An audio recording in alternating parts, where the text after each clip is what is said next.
We are speaking last of the four powers of the mother, which were embodied in the mother whom we adore as our mother. Sri Aurobindo refers, after mentioning these four powers, that there are other powers of the Supreme Mother which are less accessible, which are operating on still higher peaks of existence. And he specifically refers to one particular power whom he calls Mother of Ananda. The Mother of Ananda, more accessible than the other higher powers, to approach from the earth. But he says that she can manifest only in certain conditions. And the mother, in one of her talks, refers to one interesting episode, and that is that the Mother of Ananda actually came to manifest here on earth in 1946. But she did not find the necessary conditions to support her presence, support her action, and she had to withdraw. In that connection, she spells out what are the conditions which alone can ensure the working of the Mother of Ananda. She says, she must find at least one human being who has the required qualities in the vital and physical, a kind of super Parsifal gifted with a spontaneous and integral purity, but at the same time possessing a body solid and balanced enough to sustain unbendingly the intensity of the Ananda which she brings. Now, this covers a number of conditions. First, a kind of super Parsifal. He is a knight, heroic knight, in one of Wagner's musical compositions, who brings a particular kind of spear to strike down evil. One has to be, from current standards, something superhuman. He must have a spontaneous and integral purity. Purity here does not mean just mental purity. We don't speak at all of physical purity, which goes without saying. But she says integral purity, which is much more than mental purity. more than psychological purity. Purity in the mind, of course, in the emotional being, in the vital, and in the physical. And what is purity? Sri Aurobindo defines purity as purity is to accept no influence other than the divine's. That means you have to be bereft of all attachments, interests at every level, and have an integral opening to the divine's influence. Divine influence is different from divine's influence. Any influence which has a certain character of divinity is divine influence, but the divine's influence is of a divine personality's influence. And it is possible by practicing the traditional yogic disciplines of yama and niyama, as Patanjali calls,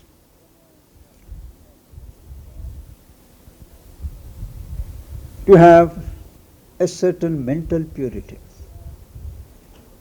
You can be sure that the mind is not prone to other influences.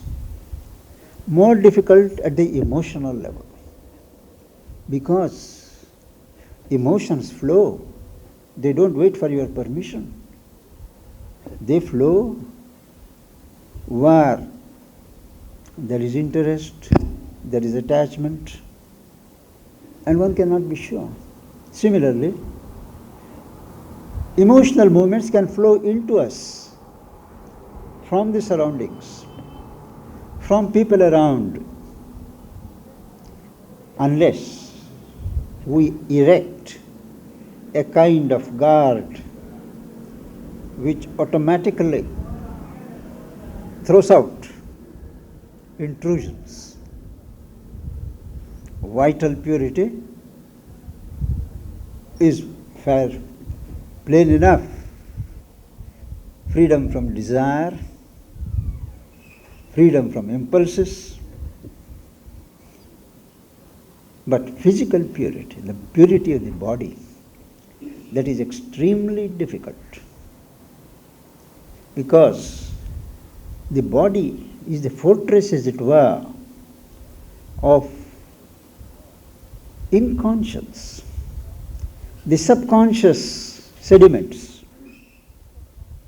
and one can never be sure what movements, what impulses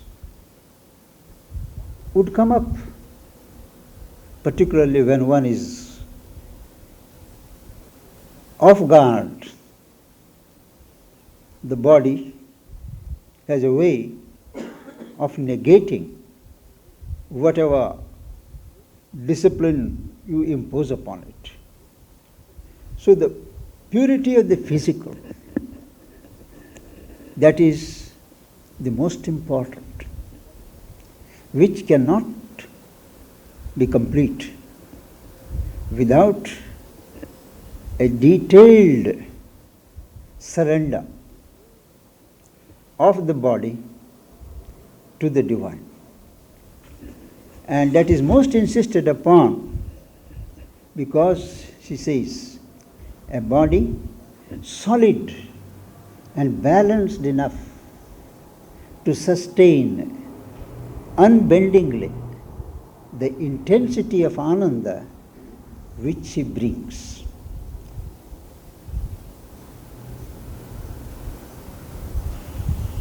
A little intensity of pleasure, which is above the normal grade, makes us excited. We get agitated, quite in a pleasant way though, when there are waves of happiness. We talk, we do not know what we talk, what we think.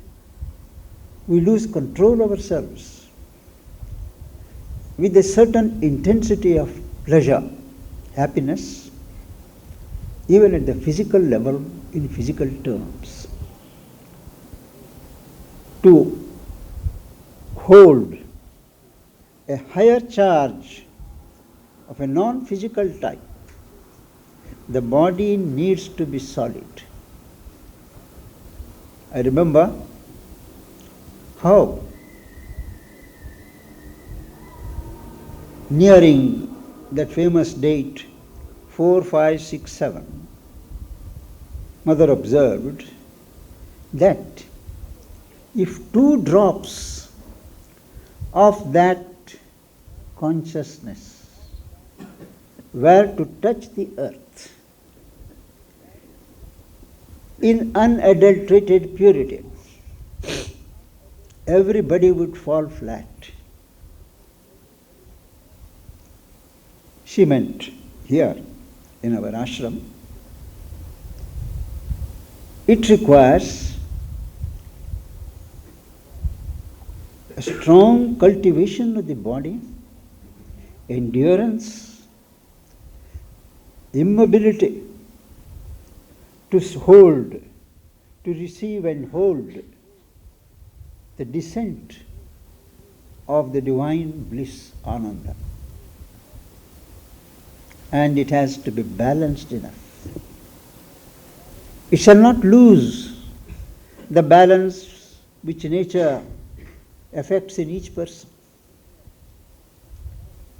Usually, when such things happen, the mind loses its bearings, the vital gets wild, and the emotions burst into tears. So it is quite a chaotic picture, which has been unfortunately idealized,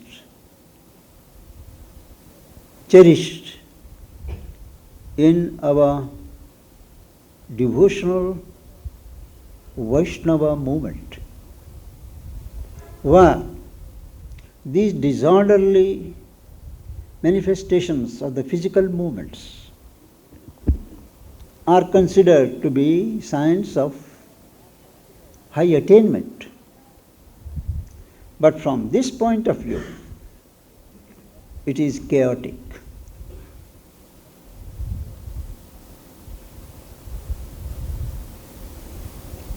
There is a famous verse in the Rig Veda which says,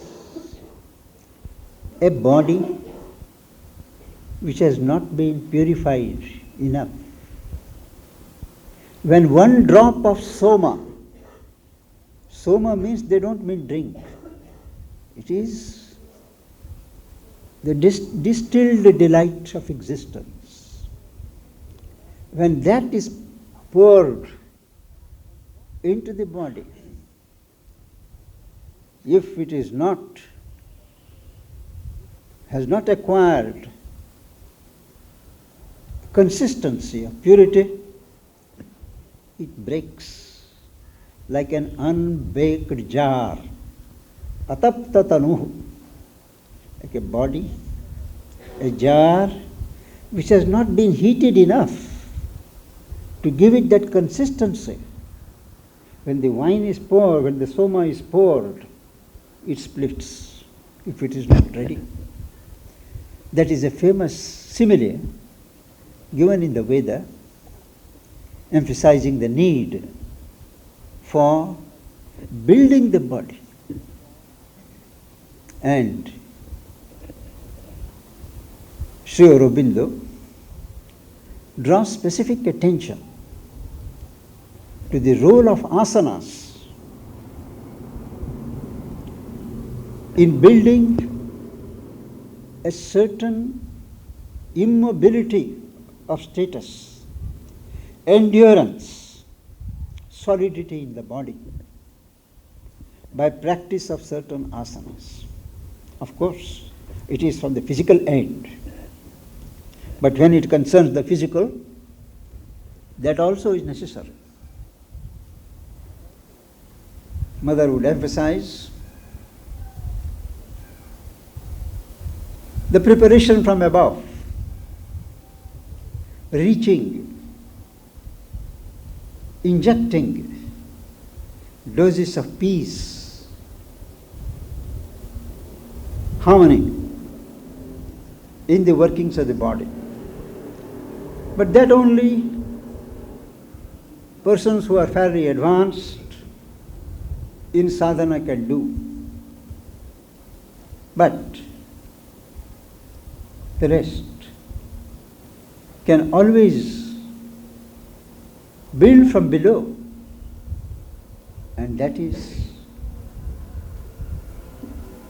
assiduous, regular practice of asanas, which build endurance and immobility in the body.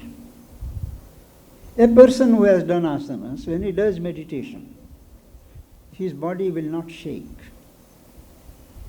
He will not bend. He won't need to support his head on the wall.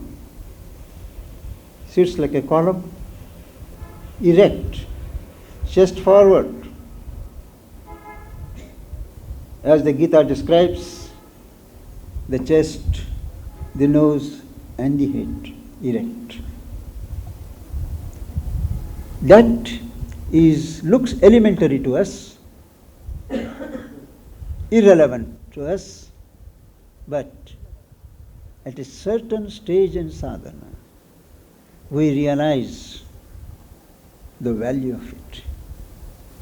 It is not possible to practice these asanas successfully or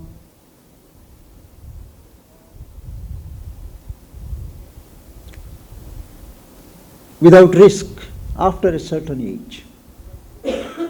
The younger you are, the more supple you are, that's the time when you can practice this. So a solidity. And Mother says in 1946, when the Mother of Ananda wanted to manifest, there was not one person here who could hold, who could be the channel. It was a very poor commentary on our readiness, and she says she has withdrawn, waiting for the right conditions to be ready.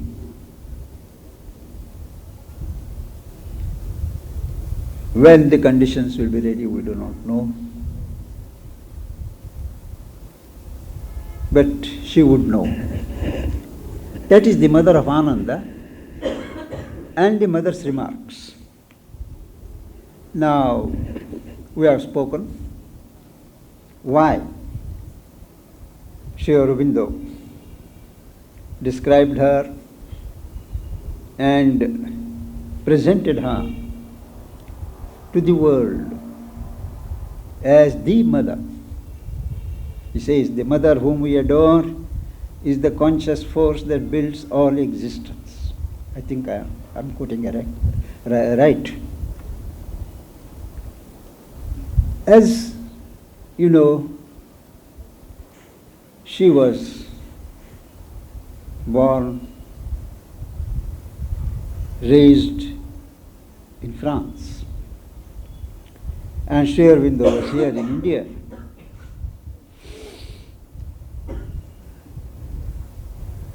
There were very few channels of communication between here, India, and Europe at that time, earlier days. Then how did Mother happen to come here? What made her think of Pondicherry, Sri Aurobindo, when she had an open field for herself in Europe, in France, in North Africa? This was a question that was asked of her in 1920 by Motilal Roy, who was selected by Sri Aurobindo as his lieutenant to start what he called God's commune, Divya Sangha, Deva Sangha in Chandranagar. He had met him in 1910 in Chandranagar, and he was Sri Aurobindo's host. And the contact grew, and he was helping Sri Aurobindo in Pondicherry in many ways,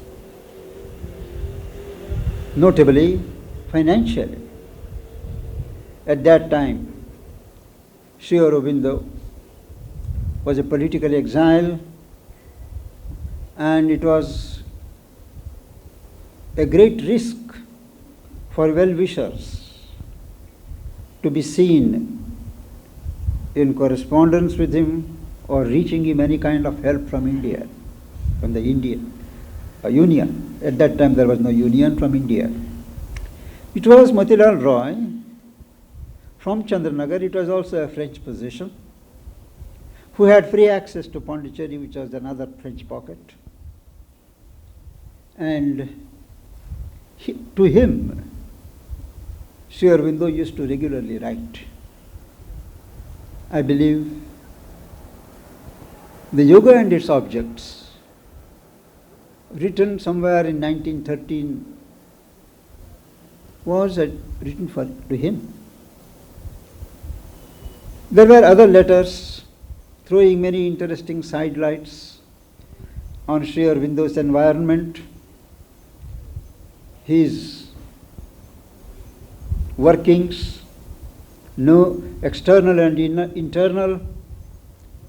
They have all been collected by the Chandranagar people in a book called The Light and Superlight. I believe it is Light and Superlight. When he was here in 1920, and mother had returned from Japan, she had settled down here. He asked her, "How is it that you came to know of Sri Aurobindo and you thought of coming here?" In answer, she wrote, here is the text, 1920, "How I became conscious of my mission. When and how did I become conscious of a mission which I was to fulfill on earth? And when and how I met Sri Aurobindo? These two questions you have asked me, and I promised a short reply. For the knowledge of the mission, it is difficult to say when it came to me. It is as though I was born with it, and following the growth of the mind and brain, the precision and completeness of this consciousness grew also. Elsewhere, she says that even when she was 5 or 6 years old, she had a distinct feeling that she was destined to do some great work. But what the work was, she could not formulate. And she wouldn't ask anyone. This is what she means. It is as though I was born with it. then. Later, between 11 and 13, a series of psychic and spiritual experiences revealed to me not only the existence of God, but man's possibility of uniting with Him, of realizing Him integrally in consciousness and action, of manifesting Him upon earth in a life divine. This, along with the practical discipline for its fulfillment, was given to me during my body's sleep by several teachers, some of whom I met afterwards on the physical plane. Mother was very particular in her choice of words. Here she says, my body sleep. That is, her conscious being did not go to sleep, never lost its consciousness, never lost its awareness. The body sleep. And at that time, she says, several teachers gave me the practical discipline, some of whom I met afterwards on the physical plane. She never explained who these teachers were, whom she met, though she referred particularly at some stage to Sri Aurobindo. She says, later on, as the interior and exterior development proceeded, the spiritual and psychic relation with one of these beings became more and more clear and frequent. Note the distinction she makes twice, earlier in this para and here. Spiritual and psychic, two different things. We may dwell upon this distinction later on, but now to proceed with the narration. And although I knew little of the Indian philosophies and religions at that time, I was led to call him Krishna, and henceforth I was aware that it was with him, whom I knew I would meet on earth one day, that the divine work was to be done. I might mention that she did draw. She was a great artist, as you know. She drew with pencil a sketch of the figure whom she called Krishna and kept it with her. And she describes elsewhere how once she saw this Krishna standing with one part of a cloth thrown on the shoulder. She had never known Indian clothings, standing. And she says, she did something which was inexplicable.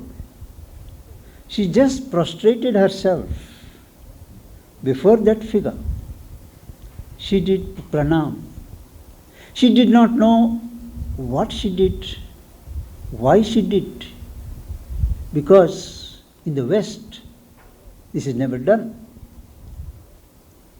She was led to do that, and she recalls it. And when she saw Sri Aurobindo, and at that time when she saw his clothing, with that, she didn't know it was dhoti, the cloth thrown on the shoulder. She thought it is some dream attire in the dream I am seeing, in the vision I am seeing, that kind of dress. She did not know that in India that dress is worn commonly. So when she came on the 29th of March 1914, Sri Aurobindo was there standing at the top of the stairs in the guest house.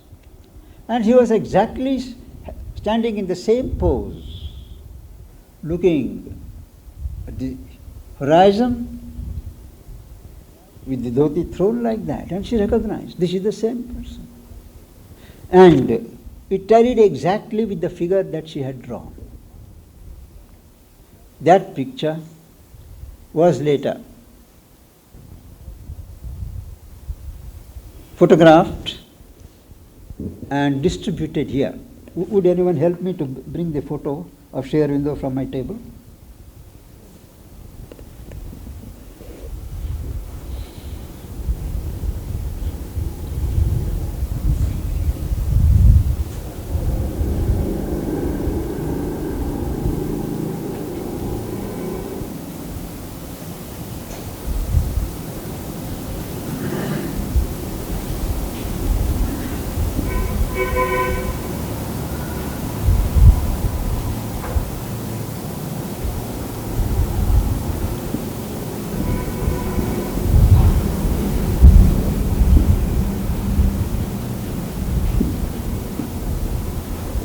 What's the problem?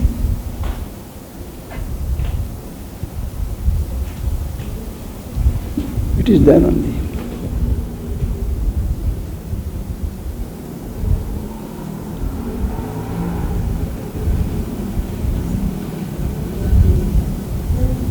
This one?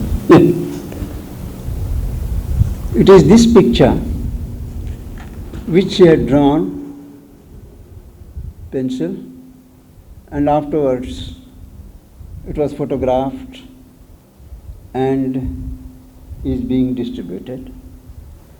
I was given this picture in 1937 when I came here first. It carries his signature, and I've always cherished it because of its special appeal. Now, in the year 1910, my husband came alone to Pondicherry, where, under very interesting and peculiar circumstances, he made the acquaintance of Sri Aurobindo. We will have occasion to dwell upon this sentence later on, because lot of legend, lot of stories have sprung up about these circumstances of Paul Richard's meeting, his asking questions to Sri Aurobindo and all that. Later, since then, we both strongly wished to return to India, the country which I had always cherished as my true mother country. And in 1914, this joy was granted to us. As soon as I saw Sri Aurobindo, I recognized in him the well-known being whom I used to call Krishna. And this is enough to explain why I am fully convinced that my place and my work are near him in India. And what was the work that she set for herself? It is all right to say she had a mission, but what was the content of that mission? How did she visualize the steps for the execution and the completion of that mission? We will take it up next Sunday.